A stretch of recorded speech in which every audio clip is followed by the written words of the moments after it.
క్లాసులో అల్లరి చేసే స్టూడెంట్స్ నేను ఈ మధ్య కాలంలో గమనిస్తున్నాను. పర్సనాలిటీ డెవలప్మెంట్ ట్రైనింగ్‌కి వెళ్ళినప్పుడు ఆ ట్రైనింగ్‌లో ఆ హాల్‌లో కూర్చున్న వాళ్ళు కూడా యాక్చువల్‌గా క్లాస్ రూమ్‌లో ఉన్న ఒక స్టూడెంట్‌గా నువ్వు అల్లరి చేస్తే ఎవరికి నష్టం చెప్పు? నువ్వు టీచర్‌ని ఏడిపిస్తున్నావు, లెక్చరర్‌ని ఏడిపిస్తున్నావు, తోటి అమ్మాయిని ఏడిపిస్తున్నావు, తోటి అబ్బాయిని ఏడిపిస్తున్నావు, నీకన్నా బలహీనుడిని ఏడిపిస్తున్నావు.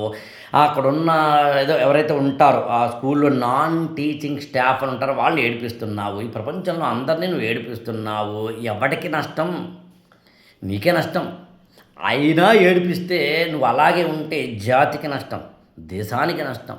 ఇవాళ బీటెక్ అంటే ఇంజనీరింగ్ కాలేజీలకి ఎప్పుడప్పుడు వెళ్ళినప్పుడు ఏడుపొస్తాం. ఇంజనీరింగ్ కాలేజీల్లో ఉన్న స్టూడెంట్స్ ఎవరైనా ఇది వింటే సిగ్గుతోటి తల వంచుకోండి. If you are not a proper student. ఆ ఇఫ్ యూ ఆర్ నాట్ అన్నది ఇంపార్టెంట్. బీటెక్కి వెళ్తున్నాం, ఇంటర్మీడియట్కి వెళ్తున్నాం, 10th క్లాస్కి వెళ్తున్నాం. లెక్చరర్లను ఏడిపించడం తప్పు, కామెంట్ చేయడం తప్పు, టీచర్లని కామెంట్ చేయడం తప్పు.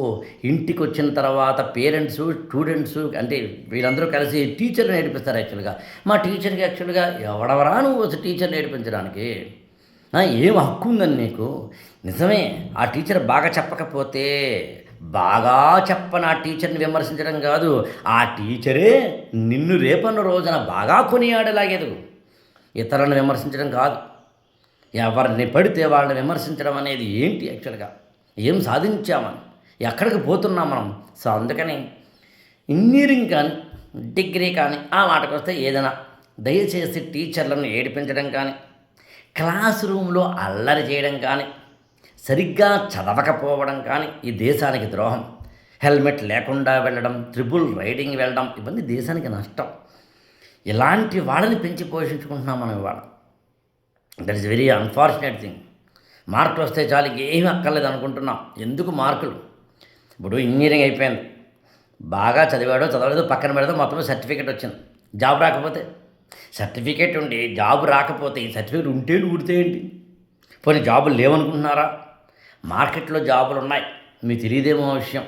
కంపెనీలకి 100% అంటే 100 వేకెన్సీస్ ఉంటే ఆల్ కంపెనీస్కి మార్కెట్లో ఉన్నవాళ్ళు ఒక 1000-2000 మంది ఉంటే అంటే బాధాకరమైన విషయం ఏంటంటే ఈ 100 మంది వేకెన్సీస్ని ఫిలప్ చేసే క్వాలిటేటివ్ పీపుల్ లేనివాడు. అంటే 2000 మంది 3000 మంది అనే ఇష్యూ ఉదాహరణ చెప్తాను అనమాట మీకు. అంటే క్వాలిటేటివ్ పీపుల్ లేరండి, వేకెన్సీస్ ఉన్నాయి. అందుకని కాలేజీలు కానీ స్కూళ్ళ కానీ వెళ్ళినప్పుడు టీచర్లను అగౌరవపరచడం కాదు, మన జీవితాలను బాగుపరచడం కూడా ఎలాగ ఆలోచించే విద్య వల్ల మాత్రమే బతుకులు బాగుపడతాయని అర్థం చేసుకోగలగాలి. మన ఛానల్ని లైక్ చేయండి, షేర్ చేయండి, సబ్స్క్రైబ్ చేయండి.